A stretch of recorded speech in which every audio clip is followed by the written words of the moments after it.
Hello viewers, আজকে আমি আলোচনা করব বেবির 3rd মান্থ মাইলস্টোন নিয়ে। আগের ভিডিওতে আমি আলোচনা করেছিলাম বেবিদের 2nd মান্থ মাইলস্টোন নিয়ে। তোমরা যারা এই ভিডিওটা দেখোনি তারা আমার চ্যানেলে গিয়ে দেখে আসতে পারো। তো চলো ভিডিওটা শুরু করা যাক। আগের ভিডিওতেই বলেছিলাম যে সব বেবিরা কিন্তু এক নয়, প্রত্যেকটা বেবি আলাদা আলাদা টাইমে সব কিছু করে থাকে, কিন্তু বেশিরভাগ ক্ষেত্রে বেবিরা এই 3rd মান্থে কি করে আজকে সেটা নিয়ে আলোচনা করব। 2nd মান্থের থেকে তেমন কিছু বেশি 3rd মান্থে হয় না। 3rd মান্থে টাম্মি টাইম করার সময় বেবিরা মাথাটা অনেকক্ষণ বেশি ধরে রাখতে পারে, মাথা ঘাড় বলো অনেকক্ষণ বেশি ধরে রাখতে পারে, সাইড টু সাইড মুভমেন্ট করতে পারে, আর পা দিয়ে কিক করে সামনের দিকে এগানোর চেষ্টাও করতে পারে। 3rd মান্থে কি হয় বা নিউবর্ন বেবিদের ক্ষেত্রে কি হয়, ওরা সবসময় হাতের মুঠ বন্ধ করে রাখে।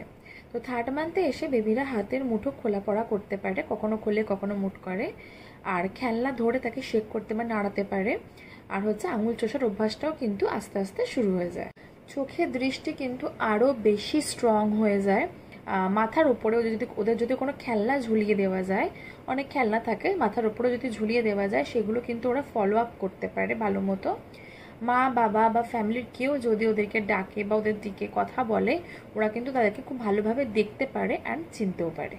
ওদের সাথে যদি কেউ কথা বলে বা কোনো যদি জোরে সাউন্ড হয়, ওরা কিন্তু সেই দিকে তাকাতেও পারে।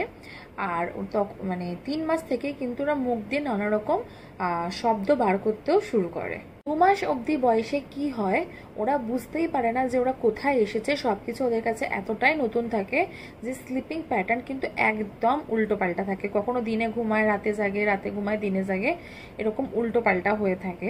3 মাসের ক্ষেত্রে কিন্তু ওদের আস্তে আস্তে স্লিপিং প্যাটার্ন নর্মাল হতে থাকে, মানে রাতে ওরা বেশিক্ষণ ঘুমানোর কিন্তু চেষ্টা করে।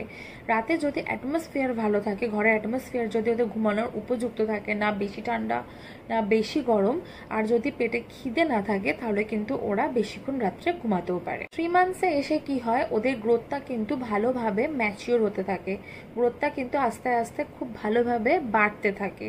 সেই ক্ষেত্রে কি হয়, ওদের খিদের চাহিদাও কিন্তু বেড়ে যায়, মানে ব্রেস্ট ফিডিং একটু বেশি করলো বা যারা ফর্মুলা ফিড করে তাদের ফর্মুলা ফিডের চাহিদাটাও কিন্তু আস্তে আস্তে বাড়তে থাকে। অনেকে কি হয়, ব্রেস্ট ফিডিংয়ে সেই পর্যাপ্ত পরিমাণে দুধ পায় না, তখন ফর্মুলাতে আসতে হয় বা মিক্সড ফিডিং করাতে হয়, বোথ ফিডিং করাতে হয়।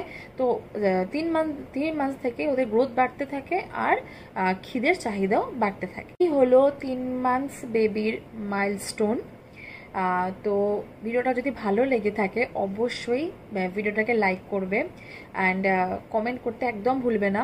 তোমাদের যা যা কথা বলার আছে, যা যা বক্তব্য আছে, তা অবশ্যই কমেন্ট করে জানাবে, আর ভিডিওটাকে শেয়ার করে দেবে ভালো লেগে থাকলে।